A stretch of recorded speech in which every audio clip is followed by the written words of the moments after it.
नमस्ते। आज मैं आपको बताऊंगा मयूरासन कैसे करते हैं। अपन अर्ध मयूरासन करेंगे और अर्ध मयूरासन जो है वो कई प्रकार के फायदे हमारे शरीर को देता है।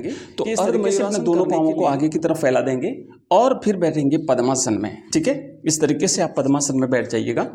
पद्मासन में बैठने के बाद में आप अपने दोनों पाँवों को इस तरीके से खड़े हो जाए। ठीक है, और खड़े होकर के दोनों जो हाथ है ना, इन हाथों को इस तरीके से आप कर लीजिएगा। हाथों को अपन इस तरीके से करेंगे, जमा दीजिए और इसके बाद में धीरे धीरे आगे की तरफ झुकेंगे इस तरीके से, और फिर पीछे का जो भाग है उसे ऊपर उठाएंगे।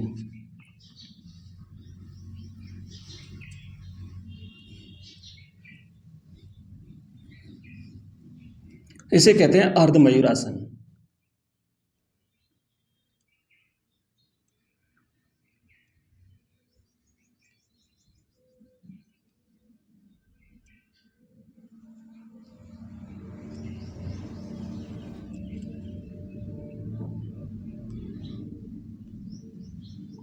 धीरे धीरे नीचे आए